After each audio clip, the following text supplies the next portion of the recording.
அல்லாஹு அக்பர் அல்லாஹு அக்பர். ரசூலுல்லாஹி ஸல்லல்லாஹு அலைஹி வஸல்லம் பிறக்கும்போது யார் என்று பார்த்தோம்? யதீம் தான், ஒரு அனாதை குழந்தை தான். அவர்கள் பிறக்கும் போதே தந்தை கிடையாது. பிறந்த சில ஆண்டுகளில் தாயும் மரணம். தாயும் தந்தையும் இல்லாத அனாதையாக அல்லாஹ்வுடைய தூதர் ஸல்லல்லாஹு அலைஹி வஸல்லம் இருந்தார்கள். அவர்களை அரவணைத்த எல்லோரும் அடுத்தடுத்து அவர்களை விட்டு பிரிந்து கொண்டே இருந்தார்கள். அப்துல் முத்தலிப் பிரிந்தார், அபூ தாலிப் பிரிந்தார். அல்லாஹ்வுடைய தூதர் ஸல்லல்லாஹு அலைஹி வஸல்லம் அவர்களை செல்வத்தால் அரவணைத்த ஹதீஜா ரலியல்லாஹு அன்ஹா, உடலாலும் செல்வத்தாலும் உயிராலும் அரவணைத்த அவர்களுடைய மனைவி பிரிந்தார்கள் அவர்களை விட்டு. அல்லாஹ்வுடைய தூதர் ஸல்லல்லாஹு அலைஹி வஸல்லம் அவர்களுக்கு 7 குழந்தைகள். எத்தனை குழந்தைகள்? அதில் எத்தனை ஆண் குழந்தைகள்? ரசூலுல்லாஹ்விற்கு எத்தனை ஆண் குழந்தைகள்? பேர் கேட்ட தெரியுமா? ரசூலுல்லாஹி ஸல்லல்லாஹு அலைஹி வஸல்லம் ஆண் குழந்தைகள் பேர் என்ன? இப்ராஹிம், காசிம், இப்ராஹிம், காசிம். முஹம்மது ரசூலுடைய குழந்தைகள் பேர் நமக்கு தெரியாது. ஆனால் நாம் யாரை நேசிக்கிறோம்? முஹம்மது ரசூலை நேசிக்கிறோம். மஆதல்லாஹ், இயாது பில்லாஹ் ஸல்லல்லாஹு அலைஹி வஸல்லம். அப்துல்லா. இந்த 3 குழந்தைகள் அல்லாஹ்வுடைய தூதர் ஸல்லல்லாஹு அலைஹி வஸல்லம் அவர்களுக்கு பிறந்த ஆண் குழந்தைகள். அவர்கள் பிறந்த சில ஆண்டுகளிலேயே அடுத்தடுத்து மரணம்.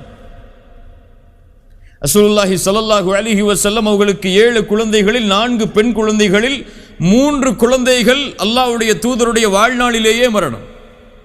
ரசூலுல்லாஹ் 6 குழந்தைகளை தன்னுடைய கரத்தால் கபரில் இறங்கி அடக்கம் செய்திருக்கிறார்கள்.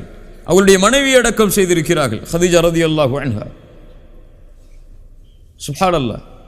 அல்லாஹ்வுடைய தூதர் ஸல்லல்லாஹு அலைஹி வஸல்லம் அவர்களுக்கு இவ்வளவு பெரிய நெருக்கம் அவங்களுடைய உள்ளத்தில் இருந்தது. ஆனால் இந்த இழப்புகள் எதுவும் அல்லாஹ்வுடைய தூதருடைய வாழ்க்கையில் எந்த ஒரு தாக்கத்தையும் ஏற்படுத்தவில்லை. கணவனை பிரிந்த மனைவியை பார்க்கலாம், பல ஆண்டுகள் அந்த சோகத்திலேயே வாழ்க்கையை கழித்துக் கொண்டிருப்பார்கள். பிள்ளைகளை இழந்த பெற்றோர்களை பார்க்கலாம், அந்த இழப்பை அவர்களுடைய வாழ்க்கையை முடக்கி போட்டுவிடும். ரசூலுல்லாஹி ஸல்லல்லாஹு அலைஹி வஸல்லம் அவர்களுக்கு இவ்வளவு நெருக்கம் இருந்தாலும் வாழ்க்கையில் குடும்ப உறவுகள் அடிப்படையில் இழப்புகளில் அல்லாஹ்வுடைய தூதர் ஸல்லல்லாஹு அலைஹி வஸல்லம் அவர்களுடைய வாழ்வு விசாலமாகவே இருந்தது. ஏன்? அலம் நஷ்ரஹ் லக ஸத்ரக், நபியே உங்களுடைய உள்ளத்தை நாம் விசாலமாக்கி இருந்தோம். இரண்டாவது என்ன? அலம் யஜிதுக யதீமன் ஃபஆவா வவஜதக ضالًا ஃபஹதா. அல்லாஹ் ரப்புல் ஆலமீன் அவர்களை அறியாதவர்களாக கண்டான், அறியாதவர்களாக பார்த்தான். ஃபஹதா. ரசூலுல்லாஹி ஸல்லல்லாஹு அலைஹி வஸல்லம் அவர்களுக்கு அல்லாஹ் நேர்வழியை தந்தான். என்ன நேர்வழியை தந்தான்? இஸ்லாம் என்ற நேர்வழியை தந்தான். இஸ்லாம் என்ற நேர்வழி அறியாதவர்களுடைய உள்ளத்திலே வந்தது. நெருக்கடியில் இருந்த உள்ளம் விசாலமானது. இஸ்லாம் யாருடைய உள்ளத்தில் நுழைகிறதோ அவர்களுடைய உள்ளம் விசாலமாகும். அல்லாஹ் குர்ஆனிலே சொல்கிறான், மை யுரிதில்லாஹு, யாருக்கு அல்லாஹ் நலவை நாடுகிறானோ, ஐயஹ்தியஹு, அவருக்கு நேர்வழியை தருவான். யஷ்ரஹ் ஸத்ரஹு பில் இஸ்லாம், இஸ்லாமை கொண்டு அல்லாஹ் அவருடைய உள்ளத்தை விசாலமாக்குவான். அல்லாஹ் ரப்புல் ஆலமீன் மேலும் சொல்கிறான், அஃபமன் ஷரஹ அல்லாஹு ஸத்ரஹு லில் இஸ்லாம், யாருக்கு அல்லாஹ் ரப்புல் ஆலமீன் இஸ்லாமை கொண்டு அவர்களுடைய சத்ரை, கல்பை விசாலமாக்குகிறானோ, ஃபஹுவ அலா நூரின் மிர் ரப்பிஹ், அவர் அல்லாஹ்வுடைய வெளிச்சத்தில் இருப்பவர். இப்போ இஸ்லாம் யாருடைய உள்ளத்தில் நுழைகிறதோ அவர்களுடைய உள்ளம் விசாலமாகும். உலகத்தில் இஸ்லாமின் மூலமாக விசாலமானவருக்கு எது இருந்தாலும் அது நெருக்கடியாக இருக்காது. யாருடைய உள்ளத்தில் ஈமான், இஸ்லாம் முழுமையாக நுழையவில்லையோ அவர்களுடைய உள்ளம் எப்போதும் நெருக்கடியிலேயே வாழ்ந்து கொண்டிருக்கும். உதாரணமாக நாம் பார்க்கலாம், ஆசியா. யார் ஆசியா? இம்ரஅத் ஃபிர்அவுன், ஃபிர்அவுனுடைய மனைவி. அவர்களுக்கு உலக வாழ்க்கையில் எல்லாம் இருந்தது. ஒரு பெரிய அரசவையில் வாழக்கூடிய வாய்ப்பு, ஒரு மிகப்பெரிய சாம்ராஜ்யத்தை ஆளக்கூடிய ஒரு அரசருக்கு மனைவியாக கிடைக்க வாழக்கூடிய வாய்ப்பு. எங்கு பார்த்தாலும் வேலையாட்கள், உலகத்துடைய செல்வமெல்லாம் அவர்களுக்கு குவிந்திருந்தது. ஆனால் அவர்களுடைய கல்பில் அப்போது இஸ்லாம் இல்லை. எப்போது மூசா அலைஹிஸ்ஸலாம் அவர்களுடைய அழைப்பால் அவர்கள் இஸ்லாமை ஏற்றார்களோ அவர்களுடைய கல்வி விசாலமானது. இருக்கின்ற எல்லாம் அவர்களுக்கு நெருக்கடியானது. ஃபிர்அவுன் நெருக்கடியானான். செல்வம் நெருக்கடியானது, வசதியான வாய்ப்புகள் நெருக்கடியானது. ஆனால் அவர்களுடைய கல்வி எப்போதும் மகிழ்ச்சியிலேயே இருந்தது. அதை அவர்களுடைய மரண நேரத்தில் அவர்கள் வெளிப்படுத்துகிறார்கள். ஃபிரௌன் அவர்களை கொலை செய்யுமாறு ஏவுகிறான். அவருடைய காவலாளிகள் அவர்கள் மேலே பாறையை போடப் போகிறார்கள். அவருடைய கல்வி விசாலமாக இருக்கிறது. அந்த கல்வி கேட்கிறது அல்லாஹ்விடத்தில், ரப்பி பினி இந்தக பைத்தன் ஃபில் ஜன்னah, யா அல்லாஹ், இந்த உலக வாழ்க்கையை விட்டு என்னை ஃபிரௌன் துரத்தி விட்டான், எனக்கு தெரிகிறது நான் மரணமாக போகிறேன் என்று. நான் உன்னிடத்தில் கேட்பதெல்லாம், யா அல்லாஹ், எனக்கு சொர்க்கத்தில் ஒரு வீட்டை தா. ரப்பி பினி இந்தக பைத்தன் ஃபில் ஜன்னah வனஜ்ஜினி மின் ஃபிரௌன வஅமலிஹி வனஜ்ஜினி மினல் கௌமில் ஸாலிமீன். யா அல்லாஹ், ஃபிரௌனுடைய அமலில் இருந்து, அவருடைய கூட்டத்தார்களுடைய அந்த செயல் அநீதத்தில் இருந்து என்னை பாதுகாத்து விடு யா அல்லாஹ் என்று கேட்டார்கள். அல்லாஹ் ரப்புல் ஆலமீன் யாரை பாதுகாத்தான்? ஆசியா அவர்களை பாதுகாத்தான். அவர்களுடைய நெருக்கடியை விட்டு அல்லாஹ் ரப்புல் ஆலமீன் அவர்களை விசாலப்படுத்தினான். இந்த இஸ்லாமை கொண்டு உலகத்திலும் மறுமையிலும். அதைத்தான் ரசூலுல்லாஹி ஸல்லல்லாஹு அலைஹி வஸல்லம் அவர்களுக்கும் அல்லாஹ் ரப்புல் ஆலமீன் கொடுத்தான். இந்த ஈமானை, இந்த இஸ்லாமை அவர்களுடைய கல்வியில் அது கிடைத்தவுடன் அது விசாலமானது. அலம் நஷ்ரஹ் லக சத்ரக், நபியே, இந்த ஈமானை கொண்டு, இந்த இஸ்லாமை கொண்டு உங்களுக்கு அல்லாஹ் உங்களுடைய கல்வை விசாலப்படுத்தவில்லையா? இவ்வளவு நெருக்கடிகள் அல்லாஹ்வுடைய தூதரை தாக்கினாலும் அல்லாஹ்வுடைய தூதருடைய உள்ளத்தில் நிம்மதி அளித்தது அவர்களுடைய ஈமான், இஸ்லாம். மூன்றாவது, அலம் யஜிதுக யதீமன் ஃபஆவா வவஜதக ضالًا ஃபஹதா வவஜதக ஆயிலன் ஃபஅக்னா. அல்லாஹ்வுடைய தூதர் பிறக்கும் போதும் செல்வந்தவர் அல்ல. அல்லாஹ் ரப்புல் ஆலமீன் ஹதீஜா ரலியல்லாஹு அன்ஹா அவர்களை திருமணம் முடித்து கொடுத்தான். அல்லாஹ்வுடைய அருளால் அவர்களை திருமணம் முடித்ததற்கு பிறகுதான் அவர்களுடைய வாழ்வில் செல்வம் வந்தது. அந்த செல்வமும் ஹதீஜா ரலியல்லாஹு அன்ஹா அவர்கள் மரணித்ததற்கு பிறகு அவர்களை விட்டு சென்று விட்டது. அல்லாஹ்வுடைய தூதருக்கு மதீனாவுடைய வாழ்க்கைக்கு பிறகு கனிமத்துடைய பொருட்கள் எல்லாம் வந்தது. ஆனால் அல்லாஹ்வுடைய தூதர் எதையும் தனக்காக எடுத்துக்கொள்ளவில்லை. மேலே பார்த்தோம், அல்லாஹ் ரப்புல் ஆலமீன் செல்வந்தவனாக ஆக்கினான் என்பது செல்வத்தில் அல்ல, கல்வில். கல்வில் செல்வந்தவனாக வாழ்வது எப்படி? எது தனக்கு இருக்கிறதோ அதை கொண்டு திருப்தி அடைவது. இந்த தன்மையை அல்லாஹ் ரப்புல் ஆலமீன் யாருக்கு கொடுக்கிறானோ அவர்களுடைய உலக வாழ்க்கை விசாலமாக இருக்கும். இந்த தன்மை யாரிடத்தில் இல்லையோ அவர்களுக்கு கோடி கிடைத்தாலும் 10 கோடி 20 கோடின்னு போயிட்டே தான் இருப்பார். அவருடைய வாழ்க்கை தொடர்ச்சியாக ஓடிக்கொண்டே இருக்கும். எதிலும் அவர் திருப்தி அடைய மாட்டார். ரசூலுல்லாஹி ஸல்லல்லாஹு அலைஹி வஸல்லம் அவர்களுக்கு அல்லாஹ் ரப்புல் ஆலமீன் கொடுத்த செல்வம் கீனன் நஃப்ஸ், நஃப்ஸுடைய செல்வம். அதைத்தான் அல்லாஹ் ரப்புல் ஆலமீன் சொல்கிறான். அல்லாஹ்வுடைய தூதருக்கு எதுவும் கிடையாது. ரசூலுல்லாஹி ஸல்லல்லாஹு அலைஹி வஸல்லம் காலையில் எம்மை போன்று வீட்டில் நுழைவார்கள். கேட்பார்கள், ஹல் இந்தக்கும் ஷை, ஏதாவது இருக்கிறதா? என்ன இருக்கிறதா? சாப்பிடுவதற்கு. மனைவிமார்கள் சொல்லுவார்கள், வல்லாஹி எங்களிடத்தில் எதுவும் இல்லை, தண்ணீரையும் பேரித்தம்பழத்தையும் தவிர. சில நாட்கள் அதுவும் இல்லை. ரசூலுல்லாஹி ஸல்லல்லாஹு அலைஹி வஸல்லம் சொல்லுவார்கள், ஃபஇதன் அன ஸாயிம், நான் நோன்பாளி. நஃபிலான நோன்புகளை காலை நேரத்தில் கூட நியத்து வைக்கலாம், சஹரிலிருந்து அதுவரை சாப்பிடவில்லை என்றால். காலையில் சொல்லுவார்கள் ரசூலுல்லாஹி ஸல்லல்லாஹு அலைஹி வஸல்லம், நான் நோன்பாளி. ஏன் நோன்பாளி? உணவில்லை என்ற காரணத்தால். அகல் போர் ரசூலுல்லாஹி ஸல்லல்லாஹு அலைஹி வஸல்லம் மிக கடுமையாக சஹாபாக்கள் சோதனையில் ஆட்பட்டு நடந்த ஒரு போர். உமர் இப்னு கத்தாப் ரலியல்லாஹு அன்ஹு ஓடி வருகிறார்கள், யா ரசூலல்லாஹ், என்னுடைய வயிற்றை பாருங்கள், பசியால் ஒரு கல்லை கட்டி வைத்திருக்கிறேன். ரசூலுல்லாஹி ஸல்லல்லாஹு அலைஹி வஸல்லம் தன்னுடைய ஆடையை உயர்த்தினார்கள். 2 கல் அதிலே கட்டப்பட்டிருந்தது. உமர் இப்னு கத்தாப் ரலியல்லாஹு அன்ஹு ஒரு முறை அல்லாஹ்வுடைய தூதர் ஸல்லல்லாஹு அலைஹி வஸல்லமுடைய அறைக்கு வருகிறார்கள். அல்லாஹ்வுடைய தூதர் தன்னுடைய படுக்கையில் படுத்திருக்கிறார்கள். நம்மை போன்று மெத்தைகளுடைய படுக்கைகள் அல்ல, பேரித்தம்பழ ஓலையுடைய படுக்கைகள். அல்லாஹ்வுடைய தூதர் எழுந்திருக்கிறார்கள். உமர் வருவதை பார்த்தவுடன் அவருடைய முதுகில் அந்த ஓலைகளுடைய அடையாளங்கள் தென்படுகிறது. அதை பார்த்தவுடன் உமர் அழ ஆரம்பிக்கிறார். ரசூலுல்லாஹி ஸல்லல்லாஹு அலைஹி வஸல்லம் கேட்டார்கள், மா யுபிக்கிக யா உமர், உன்னை அழ வைத்தது எது உமரே? யா ரசூலல்லாஹ், கைசர் கிஸ்ரா கோட்டைகளில் வாழக்கூடிய அரசர்களை பற்றி செவியேற்றிருக்கிறேன். அவர்களெல்லாம் அவர்களுடைய நிலையில் வாழும் பொழுது எங்களுடைய அரசர் நீங்கள், உங்களுடைய நிலைமையை பார்க்கும்போது எங்களுக்கு கண் கலங்குகிறது. ரசூலுல்லாஹி ஸல்லல்லாஹு அலைஹி வஸல்லம் சொன்னார்கள், அமா தர்தா யா உமர் அன் தகூன லஹுமுத் துன்யா வலனல் ஆখিরা, உமரே, நீ பொருந்திக் கொள்ளவில்லையா அவர்களுக்காக இந்த உலகமும் எமக்காக மறுமையும் இருப்பதை? கீனன் நஃப்ஸ். அல்லாஹ்வுடைய தூதருக்கு எதுவும் கிடையாது, ஆனால் கல்வி விசாலமாக இருந்தது. இது அல்லாஹ் ரப்புல் ஆலமீன் கொடுக்கின்ற அருள். எது இழந்தாலும் எது இழக்கவில்லை என்றாலும் கல்வி எப்போதும் நிம்மதியோடு வாழும் ஒரு முஃமினுக்கு. அலா இன்ன அவுலியா அல்லாஹ் லா ஹவுஃபுன் அலைஹிம் வலா ஹும் யஹ்ஸனூன். இறைநேசர்கள் யார்? அவர்கள் எதற்கும் பயப்பட மாட்டார்கள், எதற்கும் கவலைப்பட மாட்டார்கள். அல்லதீன ஆமனு வகானு யத்தகூன், அவர்கள் ஈமான் கொண்டிருப்பார்கள், அல்லாஹ்வை அஞ்சி வாழ்ந்து கொண்டிருப்பார்கள். அல்லாஹ் ரப்புல் ஆலமீன் அதைத்தான் கேட்கிறான். அலம் நஷ்ரஹ் லக சத்ரக். இன்னும் சில அறிஞர்கள் சொல்கிறார்கள், இந்த நஷ்ரஹ் என்ற வார்த்தை வரக்கூடிய அந்த ஷரஹ் அல்லாஹ்வுடைய தூதருக்கு மட்டும் விசேஷமாக ஏற்பட்ட சில தன்மைகளை சொல்கிறது. அல்லாஹ்வுடைய தூதருடைய கல்பு பிளக்கப்பட்டது இந்த பூமியில். 2 முறை பிளக்கப்பட்டது. 3வது முறையில் கருத்து வேறுபாடு உண்டு. முதல் முறை ரசூலுல்லாஹி ஸல்லல்லாஹு அலைஹி வஸல்லம் சிறு வயதில் ஹலீமா அவர்களுடைய வீட்டில் பால்குடி குழந்தையாக சேர்ந்ததற்கு பிறகு ஆடு மாடுகளை மேய்ப்பதற்காக அவர்களுடைய பிள்ளைகளும் அல்லாஹ்வுடைய தூதரும் சிறு வயதில் சென்றபோது ஒரு மலையில் அவர்கள் அல்லாஹ்வுடைய தூதர் இருக்கிறார்கள், குழந்தையாக சிறு வயதுடையவர்களாக. அந்த 2 குழந்தைகள், அந்த ஹலீமாவுடைய குழந்தைகளும் அருகில் இருக்கிறார்கள். அப்போது மலக்குகள் வருகிறார்கள். அல்லாஹ்வுடைய தூதர் ஸல்லல்லாஹு அலைஹி வஸல்லம் அவருடைய இதயத்தை பிளந்து கல்பை எடுத்து ஷைத்தானுடைய பகுதியை அகற்றி மீண்டும் உள்ளே வைக்கிறார்கள், ஜம்சம் நீரால் குளிப்பாட்டி. அனஸ் இப்னு மாலிக் சொல்கிறார்கள், அல்லாஹ்வுடைய தூதருடைய உடம்பில் அந்த வெட்டப்பட்ட அந்த கீறப்பட்ட அடையாளங்களை நான் பார்த்தேன் என்று.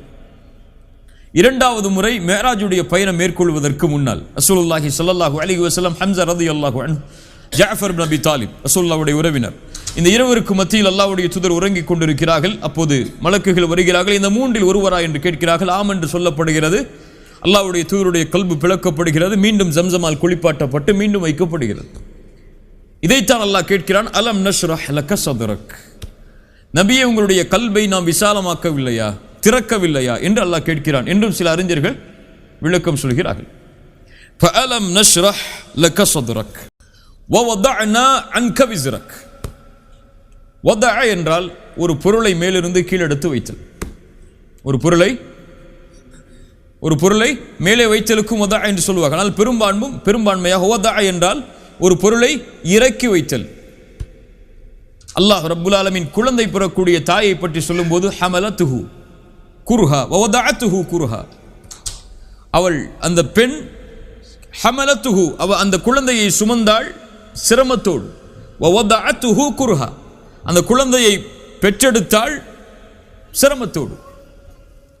அந்த குழந்தை இறக்கினாள். இப்போ இறக்குதலுக்கு வதஅ என்ற வார்த்தையை பயன்படுத்துவார்கள் அரபியில்.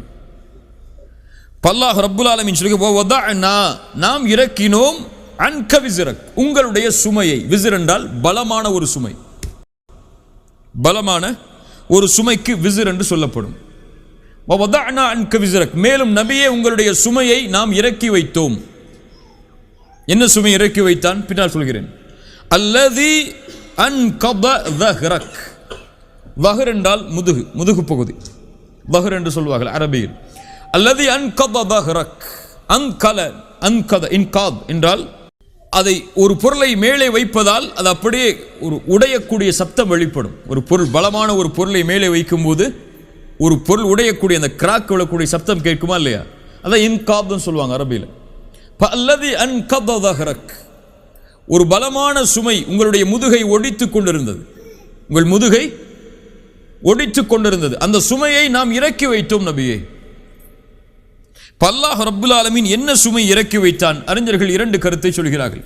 முதலாவது அல் கவுலுல் அவ்வல், முதலாவது கருத்து, அல்லாஹ்வுடைய தூதர் ஸல்லல்லாஹு அலைஹி வஸல்லம் அவர்கள் ஐயாமுல் ஜாஹிலியாவுடைய காலத்தில் செய்த பாவங்கள், சிறிய பாவங்கள். இந்த பாவங்களை விட்டு அல்லாஹ் ரப்புல் ஆலமீன் அவர்களுடைய முதுகில் இருந்த அந்த சுமையை இறக்கி வைத்தான். பெரும்பான்மையான அறிஞர்கள் சஹாபாக்கள் முதற்கொண்டு இந்த கருத்தை தான் முன்வைக்கிறார்கள். அல்லாஹ்வுடைய தூதர் ஸல்லல்லாஹு அலைஹி வஸல்லம் அவர்களுக்கு இருக்கக்கூடிய விசேஷமான சிறப்பு, முன்பின் பாவங்கள் மன்னிக்கப்பட்டவர்கள். அவர்கள் முன்னால் செய்த பாவங்களும் பின்னால் செய்ய போகும் பாவங்களும் மன்னிக்கப்பட்டவர்கள். சிறிய பாவங்கள் தவிர பெரிய பாவங்கள் அனைத்தும், சிறிய பாவங்கள் உட்பட எல்லா பாவங்களும் மன்னிக்கப்பட்டவர்கள். சுப்ஹானல்லாஹ். இந்த தன்மை அல்லாஹ் ரப்புல் ஆலமீன் ரசூலுக்கு கொடுத்ததை தான் இங்கே சொல்கிறான். ஒரு மனிதனுக்கு பெரிய சுமை இந்த உலகத்திலும் மறுமையிலும் பாவங்கள் தான். ஒன்று, இந்த உலகத்தில் அவன் சுமக்கக்கூடிய பாவங்களின் சுமை அவனுக்கு சோதனையாக மாறி வரும், அல்லது மறுமையில் வேதனையாக மாறி வரும். இந்த இரண்டும் யாருக்கு இறக்கப்படுகிறதோ அவர்கள் தான் இந்த உலகத்திலும் மறுமையிலும் நிம்மதியோடு வாழ்வார்கள். ஒரு மனிதனுக்கு சிரமம் வருகிறது என்றால் அதற்கு முதல் காரணம் ஒன்று அல்லாஹ்வுடைய சோதனையாக இருக்கலாம், இயற்கையான சோதனை. இரண்டாவது அவன் செய்த பாவங்களாக இருக்கலாம். அது எப்போது தெரியும் என்றால் அந்த செயலுடைய முடிவில் தெரியும். அந்த முடிவு நன்மையாக இருந்தால் அது அல்லாஹ்வின் புறத்திலிருந்து வந்த சோதனை, அவன் பொறுமையோடு இருந்தால் அல்லாஹ் வெற்றி அளிப்பான். அந்த முடிவு இழிவாக இருந்தால் அவன் செய்த பாவம், அவன் தௌபா செய்யவில்லை, தௌபா செய்தால் அல்லாஹ் விடுதலை அளிப்பான். அந்த சுமையை அல்லாஹ் ரப்புல் ஆலமீன் ரசூலுல்லாஹி ஸல்லல்லாஹு அலைஹி வஸல்லம் அவர்களிடமிருந்து இறக்கி வைத்தான் என்று சொல்கிறான். இரண்டாவது அறிஞர்களுடைய கருத்து, அல்லாஹ்வுடைய தூதர் ஸல்லல்லாஹு அலைஹி வஸல்லம் அவர்கள் நபித்துவத்திற்கு வருவதற்கு முன்னதாகவே அவர்கள் கவலை அடைந்திருந்தார்கள். என்ன கவலை என்றால் மனிதர்களுடைய நேர்வழியை பற்றிய கவலை. ரசூலுல்லாஹி ஸல்லல்லாஹு அலைஹி வஸல்லம் பிறந்ததிலிருந்து நபித்துவத்தை அடையும் வரையிலும் மரணம் வரையிலும் ஷிர்க் வைத்தது கிடையாது, சிலை வணக்க வழிபாடுகளில் ஈடுபட்டது கிடையாது, அல்லாஹுடைய பெயர் கூறாமல் அறுக்கப்பட்டதை சாப்பிட்டது கிடையாது. ஐயாமுல் ஜாஹிலியாவை பற்றி ரசூலுல்லாஹி ஸல்லல்லாஹு அலைஹி வஸல்லம் நபித்துவத்திற்கு முன்னால் உள்ள காலத்தை பற்றி சொல்கிறார்கள். புகாரி ரஹிமகுல்லா பதிவு செய்கிறார்கள், ரசூலுல்லாஹி ஸல்லல்லாஹு அலைஹி வஸல்லம் அவர்களுக்கு ஒரு சுஃப்ரா கொண்டு வரப்பட்டது. அதில் லஹம் மாமிச கறி இருந்தது. ரசூலுல்லாஹி ஸல்லல்லாஹு அலைஹி வஸல்லம் அதை உண்ணுவதை தவிர்த்து விட்டார்கள். சொன்னார்கள், இன்னி லஆகுலு மிம்மா தத்பஹூன அலா அஸ்னாபிக்கும் அன்சாபிக்கும், உங்களுடைய சிலைகளுக்கு அறுக்கப்பட்டதை நான் ஒருபோதும் சாப்பிட மாட்டேன். வலா ஆகுலு இல்லா மிம்மா ذுக்கிர ஸ்முல்லாஹி அலை, அல்லாஹ்வுடைய பெயர் கூறி அறுக்கப்பட்டதை தான் நான் சாப்பிடுவேன். எப்போது சொன்னார்கள்? நபித்துவத்தை அடைவதற்கு முன்னால். ரசூலுல்லாஹி ஸல்லல்லாஹு அலைஹி வஸல்லம் அவர்களுடைய உள்ளத்தில் இந்த தேடல், இந்த ஒரு எண்ணம் இருந்தது. கடைசி நபித்துவத்திற்கு முன்னால் உள்ள 3 ஆண்டுகள் அல்லாஹ்வுடைய தூதர் ஸல்லல்லாஹு அலைஹி வஸல்லம் அவர்கள் தனிமையில் ஹிராவில் தங்கியிருந்ததுடைய காரணமும் அதுதான். அது நேர்வழியுடைய தேடல் அவர்களுடைய உள்ளத்தை ஆக்கிரமித்திருந்தது. அதுதான் அவர்கள் இஸ்லாமை ஏற்றதற்கு பிறகும் நபித்துவத்திற்கு வந்ததற்கு பிறகும் இருந்தது. தாயிஃபுடைய பயணத்தில் கூட அல்லாஹ்வுடைய தூதருடைய அந்த வார்த்தை அதை வெளிப்படுத்துகிறது. அந்த மலைகளுக்கு இடையில் அவர் வைத்து இருவர் அந்த கூட்டத்தாரை அழித்துவிட அந்த மலக்குகள் கேட்கும் போது ரசூலுல்லாஹ் சொன்னார்கள், இவர்கள் அந்த இஸ்லாமை ஏற்றுக்கொள்ளவிட்டாலும் இவர்களுக்கு பின்னால் வரக்கூடியவர்கள் ஏற்றுக்கொள்வார்கள். ரசூலுல்லாஹ்வுடைய உள்ளத்தில் இருந்த அந்த நேர்வழியை பற்றிய கவலை அல்லாஹ் சொல்கிறார் குர்ஆனில், நபியே இவர்கள் நேர்வழி அடைவார்கள் என்பதை நினைத்து நினைத்து நீங்கள் உங்களையே அழித்துக் கொள்வீர்கள் போலவே. அல்லாஹ் கேட்கிறார், அவர்கள் மற்றவர்களுடைய நேர்வழியுடைய கவலை உங்களை நீங்கள் மரணிக்க செய்யும்படி ஆக்கிவிடும் போலவே ஏன் இவ்வளவு கவலைப்படுகிறீர்கள் என்று அல்லாஹ் ரப்புல் ஆலமீன் குர்ஆனிலே கேட்கிறான். இந்த கவலை அல்லாஹ் ரப்புல் ஆலமீன் அல்லாஹ்வுடைய தூதருடைய முதுகில் இருந்து இறக்கி வைத்தார். இதை அல்லாஹ் சொல்கிறான். அல்லது மூன்றாவது ஒரு தாயிக்கு தேவையான மிக முக்கியமான தன்மை, அது நல்லா கேளுங்க, மிக முக்கியமான கல்வி இதெல்லாம். மூன்றாவது முக்கியமான தன்மை, அல்லாஹ் ரப்புல் ஆலமீன் அவர்களுடைய உள்ளத்திலிருந்து மனிதர்கள் மீதுள்ள கவலையை இறக்கி வைத்தான். அல்லாஹ்வுடைய தூதரை பற்றி யார் என்ன சொன்னாலும் சரி, அல்லாஹ்வுடைய தூதருடைய உள்ளத்தில் அது எந்த பாதிப்பையும் ஏற்படுத்தாது. அல்லாஹ் சொல்கிறான், வலகத் நஅலமு அன்னக யதீகு ஸத்ருக பிமா யகூலூன், நபியே மற்றவர்களுடைய பேச்சுகள் உங்களுடைய உள்ளத்தில் கவலையை ஏற்படுத்துகிறது என்பதை நான் அறிகிறேன். ஆனால் நீங்கள் அல்லாஹ்வை புகழுங்கள் நபியே, அல்லாஹ்வை துதியுங்கள். அல்லாஹ் ரப்புல் ஆலமீன் உங்களுக்கு அந்த கல்பில் இருக்கக்கூடியவற்றை வெளிப்படுத்தக்கூடிய அல்லது வெளியாக்கக்கூடிய வாய்ப்பை அல்லாஹ் தருவான் என்று அல்லாஹ் ரப்புல் ஆலமீன் ரசூலுல்லாஹி ஸல்லல்லாஹு அலைஹி வஸல்லம் அவர்களை பார்த்து கேட்கிறான். இந்த மூன்றாவது கருத்தும் ஏற்றமானதுதான். இந்த 3 சுமைகளிலிருந்தும் அல்லாஹ் ரப்புல் ஆலமீன் உங்களை இறக்கி வைத்தான். அலம் நஷ்ரஹ் லக ஸத்ரக் வ வதஅனா அன்க விஸ்ரக் அல்லதி அன்கத ظஹரக், உங்கள் முதுகை ஒடித்துக் கொண்டிருந்த அந்த சுமையை அல்லாஹ் ரப்புல் ஆலமீன் வ வதஅனா அன்க விஸ்ரக், அந்த சுமையை அல்லாஹ் இறக்கி வைத்தான். அடுத்த வசனம் என்ன? வரஃபஅனா லக ذிக்ரக், நபியே மேலும் உம்முடைய புகழை நாம் உயர்த்தி வைத்தோம். வரஃபஅனா லக ذிக்ரக், அல்லாஹ்வுடைய தூதர் ஸல்லல்லாஹு அலைஹி வஸல்லம் அவர்களுடைய புகழை அல்லாஹ் உயர்த்தி வைத்தான். எல்லா நிலைகளிலும் அல்லாஹ்வுடைய தூதர் புகழுக்குரியவர்கள் தான்.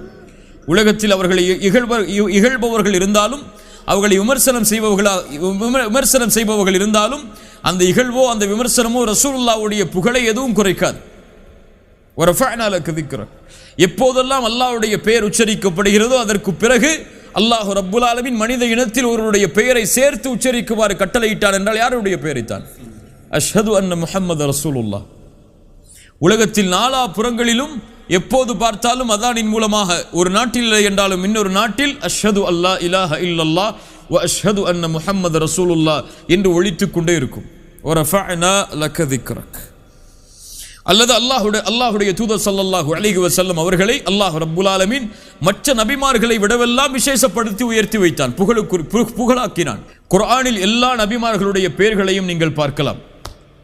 அல்லாஹ் அழைப்பது, ஆதமை அழைப்பான் யா ஆதம் உஸ்குன், அல்லாஹ் நூஹை அழைப்பான் யா நூஹ், அல்லாஹ் இப்ராஹீமை அழைப்பான் யா இப்ராஹீம், அல்லாஹ் மூசாவை அழைப்பான் யா மூசா, அல்லாஹ் ஈசாவை அழைப்பான் அலைஹிமுஸ்ஸலாம் யா ஈசா.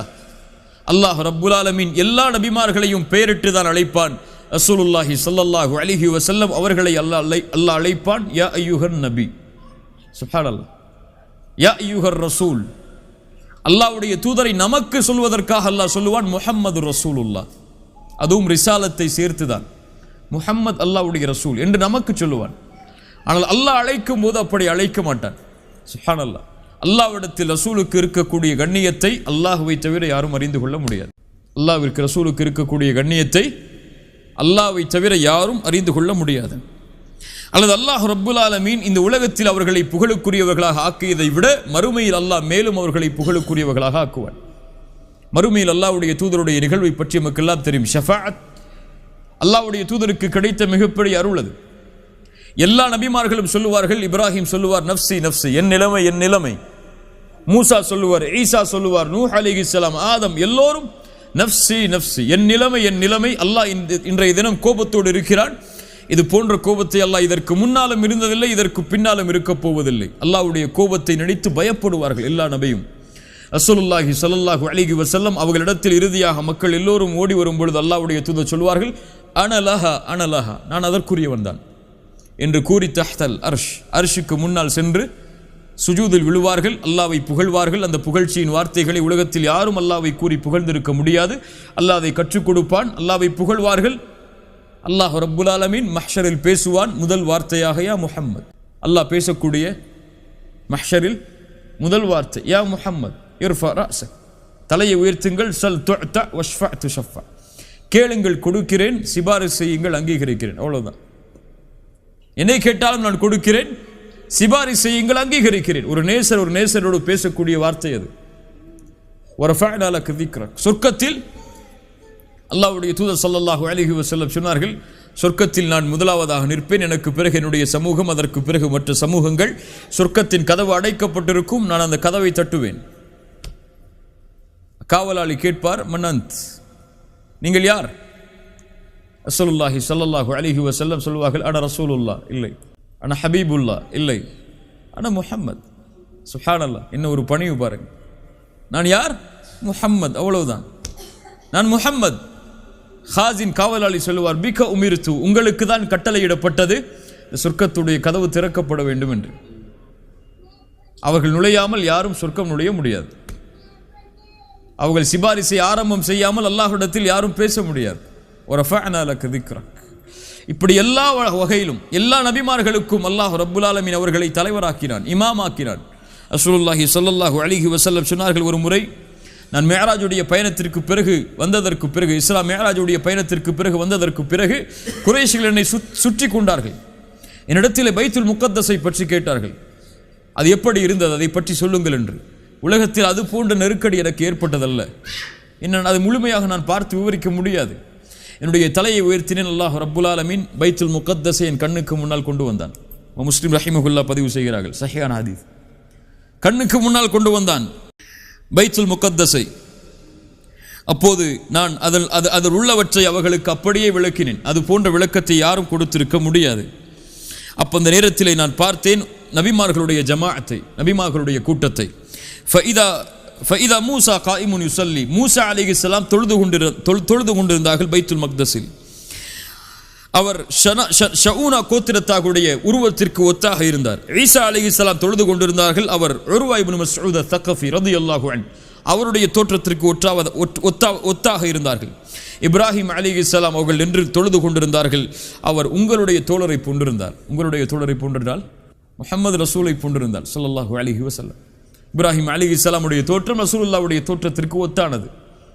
ரசூலுல்லாஹி ஸல்லல்லாஹு அலைஹி வஸல்லம் சொன்னார்கள், அதற்கு பிறகு என்னுடைய கரம் பிடிக்கப்பட்டு அந்த நபிமார்களுக்கு முன்னால் கொண்டு வந்து நிறுத்தப்பட்டது இமாமாக நின்று தொழுகை நடத்துவதற்கு. அனுப்பப்பட்ட அத்துணை நபிமார்களுக்கும் இமாம் யார்? முஹம்மது ரசூலுல்லாஹ். அல்லாஹ் ரப்புல் ஆலமீன் எல்லா நபிமார்களை அனுப்பும் போதே வாக்கு வாங்கி விட்டான், இப்படி ஒரு நபி வருவார், அவரை நீங்கள் பார்த்தால் நம்பிக்கை கொள்ள வேண்டும், ஏற்றுக்கொள்ள வேண்டும், அவருக்கு நீங்கள் உதவி செய்ய வேண்டும் என்று. ஈசா அலைஹிஸ்ஸலாம் அதனால் தான் சொன்னார்கள், அல்லாஹ்வுடைய தூதர் ஸல்லல்லாஹு அலைஹி வஸல்லம் ஈசா அலைஹிஸ்ஸலாம் அவர்களை, மூசா அலைஹிஸ்ஸலாம் அவர்களை பற்றி சொல்லும்போது, லவ்கான மூசா ஹய்யன், மூசா இந்த நேரத்தில் உயிரோடு இருந்தாலும் அவர் என்னைத்தான் பின்பற்றி இருக்க வேண்டும். எந்த நபியாக இருந்தாலும் அதுதான் நியதி. அல்லாஹ் ரப்புல் ஆலமீன் வரஃபஅனா லக திக்ரக், உலகத்தில் எந்த படைப்பிற்கும் கொடுக்காத புகழை அல்லாஹ் கொடுத்து நபியை அல்லாஹ் உயர்த்தினான். அடுத்த வசனங்கள் நம்முடைய வாழ்க்கைக்கு மிக முக்கியமானது. ஃபஇன்ன மஅல் உஸ்ரி யுஸ்ரா, இன்ன மஅல் உஸ்ரி யுஸ்ரா. நபியே அறிந்து கொள்ளுங்கள், வத்துஹா வல்லைலி இதா சஜா, எப்படி இரவின் மீது பகலின் மீது அல்லாஹ் சத்தியம் செய்து உணர்த்தினானோ, இரவுக்கு பகல் பகல் வரும், பகலுக்கு பிறகு இரவு வரும் என்று, அது போன்று ஃபஇன்ன மஅல் உஸ்ரி யுஸ்ரா, இன்ன மஅல் உஸ்ரி யுஸ்ரா. சிரமம் என்று வந்தால் அதோடு சேர்த்து அந்த சிரமம் இல்லாத நிலையும் வரும். கஷ்டம் என்று வந்தால் அதோடு சேர்த்து இன்பம் என்ற நிலையும் வரும், அதோடு சேர்த்து வரும். ஃபஇன்ன மஅல் உஸ்ரி யுஸ்ரா. இப்னு அப்பாஸ் ரலியல்லாஹு அன்ஹுமா சொன்னார்கள், அல்ஹம்துலில்லாஹ், அல்லாஹ் ரப்புல் ஆலமீன் பஅத் என்று சொல்லவில்லை, சிரமத்திற்கு பிறகு இன்பம் வரும் என்று அல்லாஹ் சொல்லவில்லை. அல்லாஹ் என்ன சொல்கிறான்? இன்ன மஅல் உஸ்ரி யுஸ்ரா, சிரமத்தோடு இன்பம் வரும். சிரமத்திற்கு பிறகு என்று அல்லாஹ் சொல்லவில்லை, சிரமத்தோடு இன்பம் வரும், அதனுடைய முடிவு இன்பமாக அமையும். ஆனால் அவனுக்கு தேவை, அல்லாஹ் ரப்புல் ஆலமீன் பின்னால் சொல்கிறான் அதற்கு என்ன தேவை என்று. ரசூலுல்லாஹி ஸல்லல்லாஹு அலைஹி வஸல்லம் அவர்களுடைய ஒட்டுமொத்த வாழ்க்கையிலும் அதை பார்க்கலாம். காலையில் பார்த்தோம் ஹுதைபியா உடன்படிக்கை, ஒரு மிகப்பெரிய சோதனை அது, அப்படியா இல்லையா? உம்ராவுடைய பயணத்திற்காக பல ஆண்டுகள் தரிசிக்காத காபாவை பார்ப்பதற்காக 1400 நபித்தோழர்கள் வருகிறார்கள். ஆனால் உள்ளே நுழைவதற்கு வாய்ப்பு மறுக்கப்படுகிறது. அவர்களோடு பத்ரில் போராடி இருக்கிறார்கள், அவர்களோடு உஹதில் போராடி இருக்கிறார்கள், அவர்களோடு கந்தக்கில் போராடி இருக்கிறார்கள். அவ்வளவு போர்க்களங்களிலும் பெரும்பான்மையான போர்க்களங்கள் வெற்றி. ஆனால் இந்த நேரத்தில் போராட முடியாதா? அல்லாஹ்வின் புறத்திலிருந்து கட்டளை அல்ல, அதுவும் துல்காதாவுடைய மாதம். பொறுமையோடு இருக்கிறார்கள் சஹாபாக்கள். உமர் போன்ற நபித்தோழர்கள் எல்லாம் கோபப்படுகிறார்கள் உடன்படிக்கைக்கு பிறகு. யா ரசூலல்லாஹ், சத்தியத்தில் நாம் இல்லையா? ஏன் நாம் காஃபிர்களுக்கு இடம் கொடுத்து போக வேண்டும் என்று. அவ்வளவு பெரிய சோதனை. ரசூலுல்லாஹி ஸல்லல்லாஹு அலைஹி வஸல்லம் அவர்களுக்கு அல்லாஹ் ரப்புல் ஆலமீன் அந்த சோதனை நடந்து அவர்கள் திரும்பி செல்லும் பொழுதே இறக்குகிறான், இன்னா ஃபதஹ்னா லக ஃபத்ஹம் முபீனா, அல்லாஹ் தெளிவான வெற்றி அல்லாஹ் உங்களுக்கு அளிப்பான் நபியே. அதான் இன்ன மஅல் உஸ்ரி யுஸ்ரா. அதை அவர்கள் பொறுமையோடு சகித்திருக்கவில்லை என்றால் அந்த ஃபத்ஹ் மக்கா நடந்திருக்காது, அடுத்த வெற்றி வந்திருக்காது. உஹத் தோல்விதான். அல்லாஹ் ரப்புல் ஆலமீன் அந்த உஹதுடைய தோல்விக்கு பிறகு சொன்னான், வலா தஹினு வலா தஹ்ஸனு அன்துமுல் அலவுன இன் குன்தும் முஃமினீன். கவலைப்படாதீர்கள், எதற்காகவெல்லாம் பயந்து விடாதீர்கள், நீங்கள் தான் உயர்ந்தவர்கள், முஃமின்களாக வாழ்ந்தால் தோல்வியை நினைக்காதீர்கள், வெற்றியை நோக்கி வாருங்கள். அடுத்து ஆப்டிமிசம் இஸ்லாமில் இருக்கக்கூடிய ஒரு பெரிய குவாலிட்டி இது. குர்ஆன் சுன்னாவில் ஏராளமான இடங்களில் இதை நாம் பார்க்கலாம். ஒரு முஃமின் எப்போதும் கவலையில் வீழக்கூடாது, கவலையில் துவளக்கூடாது. வாழ்வில் எது வந்தாலும் சரி, செல்வத்தாலோ உடலாலோ குடும்பத்தாலோ அல்லது வறுமையாலோ எது அவனை தாக்கினாலும் சரி, ஒரு முஃமின் கவலை அடையக்கூடாது. இப்னு கய்யிம் ரஹிமஹுல்லாஹ் சொல்லுவார்கள், கவலை ஷைத்தான், ஒரு முஃமினுடைய கவலை ஷைத்தானுக்கு மிக விருப்பமானது. ஒரு முஃமினை கவலை அடைய செய்தால் அல்லாஹ்விடமிருந்து அவனை தூரமாக்கி விடலாம், அப்படியா இல்லையா? தொழுகையிலிருந்து தூரமாக்கலாம், வணக்க வழிபாடுகளிலிருந்து தூரமாக்கலாம். அதனால் ஒரு முஃமினுடைய கவலை ஷைத்தானுக்கு விருப்பமானது. கவலைப்படாதீர்கள், அல்லாஹ்வின் மீது உறுதியான நம்பிக்கையை வையுங்கள். ரசூலுல்லாஹி ஸல்லல்லாஹு அலைஹி வஸல்லம் அவர்கள் அதை அடிக்கடி சொல்லுவார்கள். இப்னு கய்யிம் ரஹிமஹுல்லாஹ் சொல்லுவார்கள், அதனால் தான் அல்லாஹ் எங்கேயும் முஃமின்கள் குர்ஆனில் கவலைப்படுவார்கள் என்று ஒருபோதும் சொன்னதில்லை. ஒன்று அல்லாஹ் சொல்லுவான், வலா தஹினு வலா தஹ்ஸனு, கவலைப்படாதீர்கள் என்று, அல்லது அல்லாஹ் சொல்லுவான், ஃபலா ஹவுஃபுன் அலைஹிம், அவர்கள் கவலைப்பட மாட்டார்கள் என்று. முஃமின்களை பற்றி அல்லாஹ் குர்ஆனில் சொல்லும் பொழுது எங்கும் அல்லாஹ் முஃமின்கள் கவலைப்படுவார்கள் என்று அல்லாஹ் சொல்ல மாட்டான். அல்லாஹ் ரப்புல் ஆலமீன் அதைத்தான் சொல்கிறான், இன்ன மஅல் உஸ்ரி யுஸ்ரா, இன்ன மஅல் உஸ்ரி யுஸ்ரா. சிரமம் என்று வந்தால் அதோடு சேர்த்து இன்பம் என்ற நிலை வரும். நமக்கு தேவை பொறுமை, அவ்வளவுதான். சிரமம் வந்துவிட்டதை இனிமேல் எப்படி வெளியேறுவது என்று கேட்பவன் முஃமினாக இருக்க மாட்டான். லா தக்னது மின் ரஹ்மத்தில்லாஹ். முஃமின் ஒருபோதும் நம்பிக்கை இழக்க மாட்டான் அல்லாஹ்வின் மீது. அவனுக்கு தெரியாது அல்லாஹ் என்ன அவனுக்காக தயாரித்து வைத்திருக்கிறான், இந்த சோதனையுடைய முடிவு என்ன என்று அவனுக்கு தெரியாது. அவன் இன்றைய நேற்று நினைத்து கவலைப்பட்டு கொண்டிருப்பான். ஆனால் நாளை பிரகாசமாக இருக்கும் என்பதை அவன் மறந்து விட்டான். உலகத்தில் யாரும் இன்று கவலையாக இருப்பவர் நாளை அதே கவலையில் இருக்க மாட்டார். அவன் கடக்க வேண்டியது இன்றையே தான். நாளை அவனுக்கு மகிழ்ச்சி இருக்கிறது. இன்றைய கவலையை நினைத்து வாழ்வை அழித்துக் கொள்பவன் ஒரு முஃமினாக இருக்க முடியாது. ரசூலுல்லாஹி ஸல்லல்லாஹு அலைஹி வஸல்லம் அவங்களுடைய வாழ்க்கையில் ஏராளமான உதாரணங்களை அதற்கு பார்க்கலாம். இன்ன மஅல் உஸ்ரி யுஸ்ரா, சிரமத்திற்கு பிறகு இன்பம் என்ற நிலை வரும், அதற்காக அவன் பொறுமையோடு காத்திருக்க வேண்டும். சிரமமே வாழ்க்கையாக விட்டது என்று கண் கலங்கக்கூடாது ஒரு முஃமின். நமக்கு தெரியாது அல்லாஹ் நமக்காக எதை தயாரித்து வைத்திருக்கிறான் என்று. உம்மு சலமா அவர்களுடைய கணவன் மரணமாகிறார்கள். அல்லாஹ்வுடைய தூதர் ஸல்லல்லாஹு அலைஹி வஸல்லம் அவர்கள் ஆறுதல் சொல்வதற்காக சில வார்த்தைகளை சொல்கிறார்கள். அவர்கள் கேட்டார்கள், இவ்வளவு ஆறுதல் வார்த்தைகளை கேட்டாலும் அபூ சலமாவை விட சிறந்த கணவர் எனக்கு உலகத்தில் யாராக இருக்க முடியும்? யாரை அல்லாஹ் கொடுக்க முடியும்? அபூ சலமா தான் சிறந்த கணவர். அவர் இறந்து விட்டார், இனிமேல் எனக்கு என்ன வாழ்க்கை? அல்லாஹ் ரப்புல் ஆலமீன் அந்த கேள்விக்காகவே அவர்களுக்கு கொடுத்தான். உலகத்தில் அவர்களை விட சிறந்த கணவராக யாரும் இருக்க முடியாது ரசூலுல்லாஹி ஸல்லல்லாஹு அலைஹி வஸல்லம் அவர்களுக்கு தெரியாது அபூ சலமாவை விட சிறந்த கணவர் தனக்கு வருவார் என்று.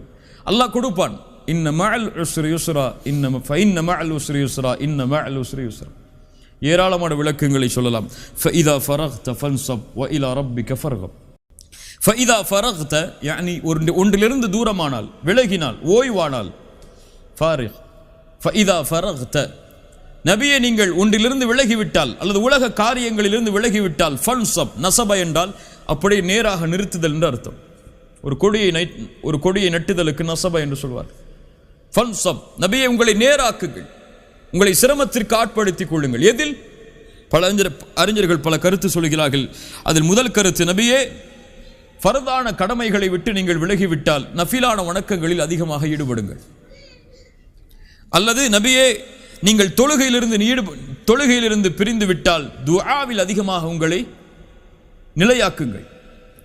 அல்லது நபியே இந்த உலக காரியங்களிலிருந்து நீங்கள் விலகிவிட்டால் மறுமையுடைய காரியங்களில் அதிகமாக கவனம் செலுத்துங்கள். அல்லது நபியே நீங்கள் லா இலாஹ இல்லல்லாஹை பற்றி நீங்கள் அதிகமாக மக்களுக்கு கூறி அந்த காரியத்தை முடித்து விட்டால் மார்க்க கல்வி மறுமையுடைய செய்திகளை மக்களுக்கு அதிகமாக எடுத்துச் சொல்லுங்கள்.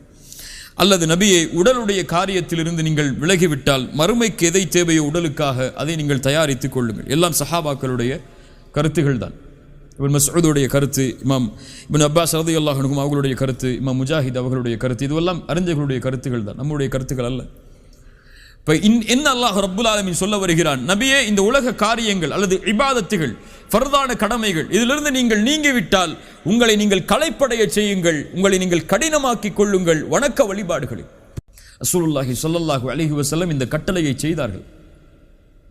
ரசூலுல்லாஹ்வை போன்று காலையிலிருந்து இரவு வரை பிஸியாக இருக்கக்கூடிய ஒரு மனிதரை பார்க்க முடியாது. ரசூலுல்லாஹ் காலையிலிருந்து இரவு வரை உறங்கியதாக ஒரு ஹதீஸ் கூட கிடையாது. காலையிலிருந்து ஃபஜ்ருடைய வக்த் ஆரம்பத்திலிருந்து இஷா வரை, இஷாவுடைய வக்து முடியும் வரை ரசூலுல்லாஹ் உறங்கியதை பார்த்ததாக ஒரு செய்தி கூட இருக்க முடியாது ஹதீஸில். அல்லாஹு அலம். ஆனால் அல்லாஹ்வுடைய தூதருடைய வாழ்க்கை ஒரு நபியாக பணியாற்ற வேண்டும், ஒரு கணவராக பணியாற்ற வேண்டும், ஒரு தந்தையாக பணியாற்ற வேண்டும், ஒரு நண்பராக பணியாற்ற வேண்டும், ஒரு குடும்பத்தில் உள்ள உறுப்பினராக பணியாற்ற வேண்டும். சுப்ஹானல்லாஹ்.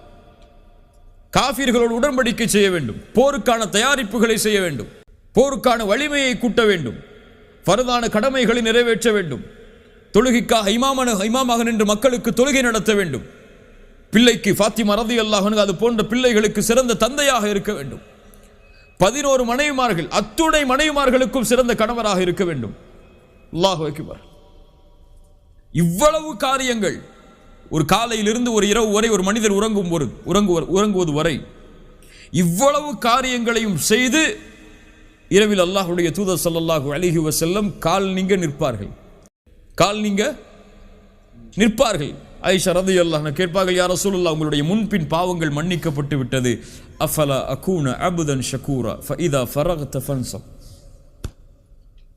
அதைத்தான் அல்லாஹ் சொல்கிறான், ஃபஇதா ஃபரக்த ஃபன்ஸப், களைப்படைய செய்யுங்கள் நபியே உங்கள் இபாதத்தில், வ இலா ரப்பிக ஃபர்கப், எல்லாவற்றையும் அல்லாஹ்விடத்திலே அன்போடு ஒப்படைத்து விடுங்கள். ஃபர்கப், ரகப் என்றால் ஒரு நேசத்தோடு ஒன்றை சமர்ப்பித்தல், ரஹ்பத்தன் வரஹ்பத்தன், பயம் நேசம். ரஹ்பா வ இலா ரப்பிக ஃபர்கப், நபியே உங்களுடைய ரப்பிடத்தில், அல்லாஹ் ரப்புக வ இலா ரப்பிக, உங்கள் ரப்பிடத்தில், அவன் உங்களுக்குரியவன், ஃபர்கப் உங்களை அப்படியே சமர்ப்பித்து விடுங்கள். எல்லா காரியங்களை முடித்தாலும், என்னதான் சோதனை வந்தாலும், சிரமம் வந்தாலும், ரப்பு இருக்கிறான், அவனுக்கு முன்னால் வந்து நின்று விடுங்கள். அவ்வளவுதான். உலகத்தில் இருக்க முடியவில்லையா சோதனையால்? உங்கள் ரப்பு இருக்கிறான், சுஜூதில் விழுந்து விடுங்கள், அவனிடத்திலே உங்களை ஒப்படையுங்கள். ரசூலுல்லாஹி ஸல்லல்லாஹு அலைஹி வஸல்லம் கஷ்டம், இன்பம், துன்பம், மக்காவுடைய வெற்றி எது வந்தாலும் சொன்னார்கள், அல்ஹம்துலில்லாஹி அல்லதி ஸதக வஅதா வ நஸர அப்தா வ ஹஸமல் அஹ்ஸாப வஹ்தா. தலையை தாழ்த்தி உள்ளே நுழையும் போது சொன்னார்கள், அல்ஹம்துலில்லாஹ் ஸதக வஅதா, வாக்குறுதியை நிறைவேற்றி விட்டாய் யா அல்லாஹ், வ நஸர அப்தா, உன் அடியானுக்கு உதவி செய்து விட்டாய், வ ஹஸமல் அஹ்ஸாப வஹ்தா, நீ தனியாக நின்று போராடி வெற்றி அளித்தாய். போராடியது 10 வருடங்கள் யார்? சஹாபாக்கள். ஆனால் அல்லாஹ்வுடைய தூதர் அல்லாஹ்விடத்திலே சமர்ப்பித்தார்கள் அதையும், யா அல்லாஹ் நீ போராடி வெற்றியை வாங்கி தந்தாய். பெருமை அடைந்து விடாதீர்கள். வ இலா ரப்பிக ஃபர்கப், அவன் கொடுத்தான், அவனிடத்திலேயே நீங்கள் உங்களையும் ஒப்படைத்து விடுங்கள்.